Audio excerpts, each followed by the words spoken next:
Her program, while it did teach me a lot about her curriculum that she created, first and foremost, it taught us the why behind the science of reading and brain-based literacy instruction.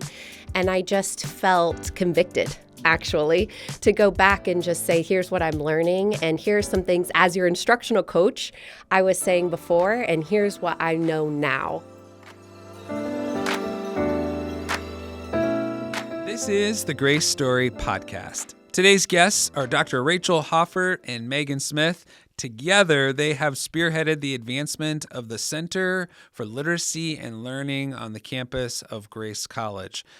Dr. Hoffert has served in the School of Education for 10 years and truly embodies the relational educational model. She also serves as chair of the Elementary Education Department and says she teaches the fun classes on campus. And Megan is the director of programs and partnerships for the center, actually helped write the grant that is funding the center, and prior to that served in local schools as an instructional coach. So thank you for both being here on the podcast. It's amazing to hear all the success that's happening in the center, and you guys seem to have like a new article coming out and a new grant that's been accepted, it seems like every week. But let's just start from the basics. Dr. Hoffert, what is the Center for Literacy and Learning? Yes. Well, the Center for Literacy and Learning, we officially opened this fall on the Grace College campus in Mount Memorial. And really, we just believe the ability for our elementary students, their ability to read is just fundamental. And so when we think about that, the big picture is if we need to make sure we're preparing our teacher candidates who are here at Grace to effectively be able to teach every child how to read. And so when we look at our center, we're really focused on preparing our teachers well through our coursework. We're focused on making sure they have excellent classrooms, and we have this at Jefferson Elementary and all over, but Jefferson is really close. Excellent classrooms where they can practice literacy strategies, evidence-based practices with really solid mentor teachers. And then the last big component of our center is community engagement. And so if you come to our center on Tuesday, Wednesdays, or Thursdays, you will see our teacher candidates tutoring small groups of students, we have mostly 3rd, 4th, and 5th graders. And our students are trained in the science of reading and delivering excellent practices, and we're seeing a lot of growth. So, yeah, we're seeing about 50 students in the center. So if you came Tuesday, Wednesday, or Thursday, it would be a really busy place with a lot of good reading going on. Yeah, usually we think of the buildings around here getting quiet about 4 or 5 in the afternoon. Not Mount Memorial. It's just getting started, right? That's right. All right, so Megan, Dr. Hoffert mentioned this term, science of reading. And for people like me, we're like, wait, science and reading? I thought those were different subjects. What is the science of reading? Yeah, well, that's a really loaded question, but basically we're thinking about brain-based literacy instruction. And we have learned so much about the brain and really the way that the brain is learning to read, and that there is a process behind that, and that we need to teach that to be most effective when reaching our students. So looking at some of the practices that we've done in the past and looking at now what we know based on neuroscience is actually happening in the brain, we're able to tailor our instruction to better meet the needs of the students that we're serving. So science of reading is basically a body of research that supports effective practices that we can use when working with our students. Okay, that makes a lot more sense. I get it now. Okay. Dr. Hoffert, talk to us just a little bit about your background. Obviously you work in elementary education. Why are you passionate about this center, and what do you hope that it accomplishes? Yeah, I was a struggling reader, and I always tell that story to my teacher candidates. I still remember getting through 1st grade, and I knew I was always in this group with students who struggled to read. And it wasn't until that summer that my mom really invested time in teaching me how to read, and I got to 2nd grade, and the teachers were shocked that I could read a book. But I look back at that experience and I tell my teacher candidates, I did have someone in my life that could do that, but reading is difficult. Not everybody knows, how to teach a child how to read, how to have that patience. And so I know that my self-confidence was shot in first grade, and I don't want that for other kids. Like, I want to make sure all students are successful readers.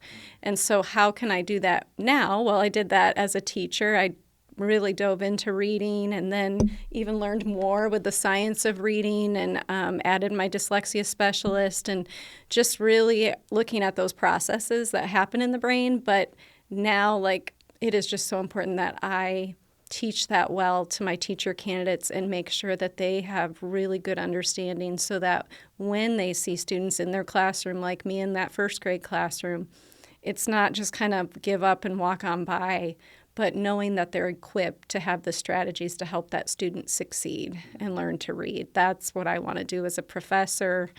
That's what I do in the center when we look at data.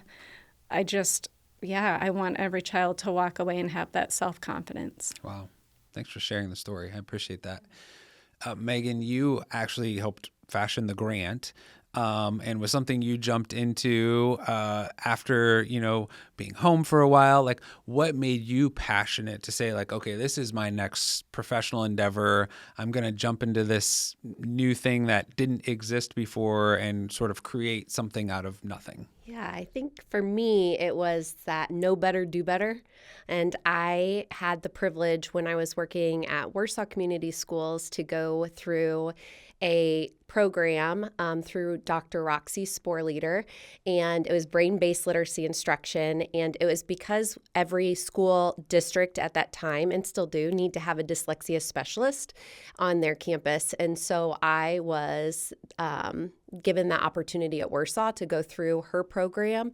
And her program, while it did teach me a lot about her curriculum that she created, first and foremost, it taught us the why behind the science of reading and brain-based literacy instruction.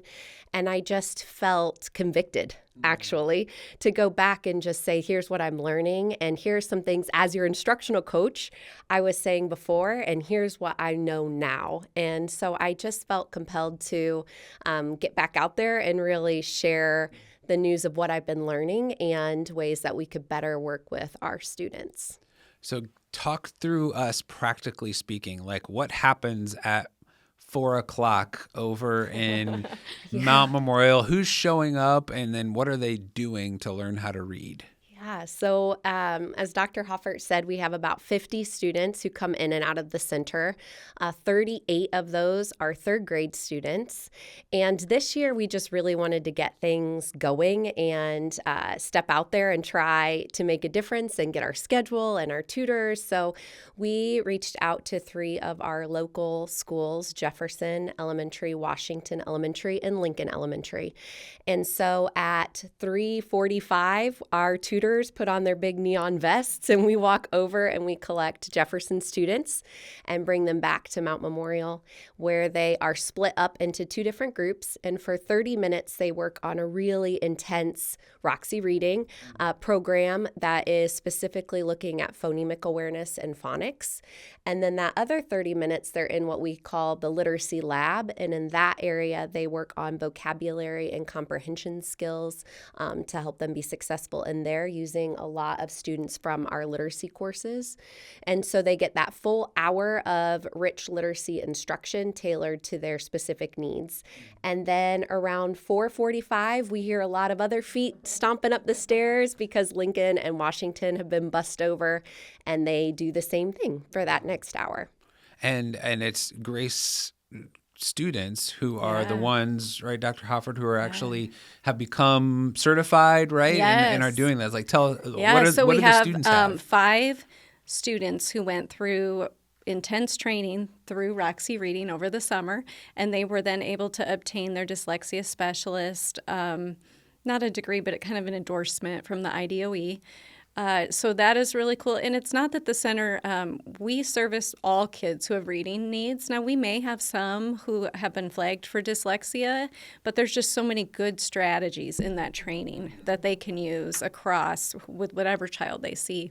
So they leave with that. But then in our literacy lab, a lot of the students from our literacy courses that we teach, they come and they sit one-on-one with students in the literacy lab and really help them as they're reading through a passage, think about the comprehension and the vocabulary. So these elementary kids get to be with two awesome college teacher candidates, and that is what Megan and I tell everybody, that is what keeps the kids coming. They keep the kids coming back. Because when the kids come, they work really hard. But we know they come back because of those relationships. Yeah. Yep. Yeah. My mom is a dyslexia specialist, Yeah. and so I hear this all the time about like, well, this is just good principles Exactly. for how any of us can learn how to improve our vocabulary, our reading skills. So I feel like whenever I call my mom, I get a little bit of a reading lesson myself. Yes. So, Yeah. Megan, give us a story. Like, tell us maybe a success story or just a story about a student that has been meaningful to you and your students. Oh my goodness, there are so many stories. Every child has a different story and a unique circumstance that brings them to the center. And I think, a couple that I'm going to kind of put into one theme. I think going back to what Dr. Hoffert said about relationships. I've seen a little boy who comes to us every day after getting in trouble at school every day because he makes some maybe unwise choices there. But because of the relationship that he has with the college student that is his tutor, he has zero problems with us here. And we have loved having him and are sad anytime he's not there. And that's honestly the case in every situation. We come back and we take attendance, and there's not one kid on our list where they're like, whew, okay, we have an easy day today. It's, oh man, I'm so upset that they're not here today. And I just think that is such a testimony to the students in our community, the kids in our community, their want to learn and their want to be confident, and then also just a reflection of the great team that we have at the center. We have other students who struggle with transportation and have found other means of getting to tutoring because they're that committed to this process. We've found students in our class who have been maybe unsuccessful in their academics, and yet we've been seeing some huge growth along with the collaboration of the schools and their teachers with the work that we're doing. We just are really strengthening relationships, and I think that's with the college students to our elementary students, but then also just the relationships with our partner schools and our School of Education. We're all on the same team, and that's really evident every day. That's awesome. And they're getting, right, like it's a smaller group, right? It's just a few students and so they're really getting that one-on-one attention, Absolutely. which they crave and need to be able to learn. And I think about one student too. He was very nervous to come to the center, did not want to come. We were able with our tutors to connect with him over Little Tiger football. That was something he really loved. And we got him over to the center, and he stayed over, and recently passed the high stakes I read test. Wow. And he was here for pizza night, and I just love this. We had a bingo game going on that night with homophones, which is on the test, so it was a good little practice. And he saw a Grace College water bottle, and he said to me, all I want to do is win that Grace College water bottle because I want to take that to Young Tiger practice. And so at the end, I asked him, did you win it? No. And I said, I'm going to go back down to marketing after I get back, and I'm going to find one because marketing had donated that water bottle to us for a bingo prize. And I said, I'm going to get that and bring it over to you. But I just love that how he loves to come to Grace College. Like, he loves to come to tutoring now. He wanted a water bottle. Like, it just shows the impact. And he passed his test, and yeah. Confidence. And we saw his confidence grow. Yeah. And you even think of the idea of college now being like on the radar, right? Of like, maybe this is something I'd want for my life is to go on to college. And what a beautiful story. Dr. Hoffert, what is sort of your vision? I mean, you're in year one, and like I said, there's articles going out and you're getting grants and lots happening already, but what do you hope for this center long term? What does it look like for the next few years? Yes. We know we're doing some great work. Our data is showing that, and we'll be able to kind of finalize that data by the end of the school year. Which, by the way, School of Education is like the best on data. Well, yeah, we love data. Yeah, it's so important up there. But anyway, so we wanted to make sure this year with our pilot that this operation runs well. It shows good results. The kids are engaged. Our teacher candidates, Megan and I have been able to mentor our teacher candidates in such a different way this year because we're with them in the center. Like, there's just all these wins. We also received a Health First grant, which we were so excited for, because one of the things we're going to add next year is some physical activity through kind of like a mind maze going down the hall of Mount Memorial, where the kids will be able to do some transition physical activity. And it's going to look really cool, and I think they're really going to like it. And it will just get their brain to rest and to re-engage. So that will be another piece that we are so excited to roll out and highlight. And then we have a couple summer camps coming up. Yes. So as I look at the center long term, we are off to a great start. And so now we're sort of transitioning into, we want to sustain this operation. That's very important to us. And so we have started implementing this spring tours. We've had a lot of community members in. We have a lot more coming.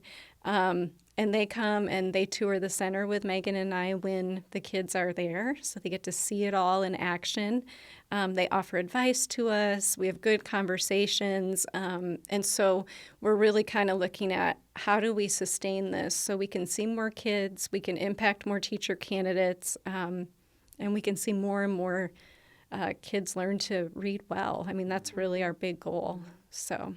One of our goals with centers at Grace in general is to figure out ways where we can have an impact in our local community, and where we can ensure that our students are getting real world experience. And I can't really think of a better picture of that than what's happening right now in the Center for Literacy and Learning. So thank you for your work and for the great first year and launch that it has been. So if somebody says, I want to take a tour, I want to write you a big check. I want to look into the summer camps. Like, what's the best way for them to learn something or learn about and get connected to the Center for Literacy and Learning? I would say on the Grace College website, we have our own little offspring for the Center for Literacy and Learning right off of that page. And so that is a great page that you can see information, you can donate. You can also call Grace College, and they will connect you to the Center for Literacy and Learning, and Megan and I would be happy to talk about our programs. Those would be the best. They can email me, but we love to take people on tours. So if there is anybody out there that would like a personal tour, we would love to showcase the work. I really think of our awesome teacher candidates, college students up there. We would love to showcase what's going on in the center. You will leave smiling, I promise. For sure. Thank you. Okay, so like any good teachers, you've got notes. You're well prepared for this podcast. Is there anything that I missed that you would want to make sure you're able to share? I'm looking. I feel like you really hit our bullets, which is good. much Right. appreciated. Okay, Yeah. well, I know you did really well. Good. Well, I saw that. I mean, Yes. good teachers. You are notes. well prepared. Yeah. So thank Yes, you. the summer No, camps, really. Oh, yeah. Sign your kids up for our summer camps. I think they'll be super, super fun. Give us a quick preview. Like what Yes. will summer So camp the be? first summer camp we're going to have is the first week of June, and we're doing a mystery files camp. So every day will be a different mystery that the students will have to solve. So we're going to have a mystery down in the village of Winona. There'll be a mystery that they have to solve. One will be that Sir Red is missing, so it'll be a mystery that they have to solve on campus. And then the next day will be a mystery at the Fort Wayne Zoo. So they'll have to solve a mystery there. So we're incorporating reading and literacy and writing, but in really fun and engaging ways. That's awesome. And same thing, they can find that on the website for the Center for Literacy and Learning At the at camps. Grace Yep, at the camps website. Camps and then website. yeah. Okay, there you go. Yeah.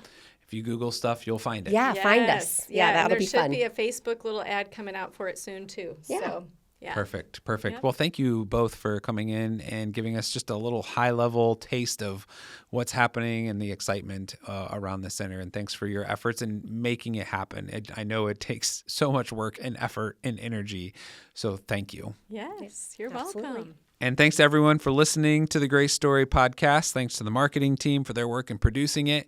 Of course, if you know someone who might enjoy this or benefit from it or would like to learn more, please send it to them, like, comment, subscribe. And if you have any comments or questions or want to get connected, just email us at podcast@grace.edu. And until next time, live your best Grace Story today.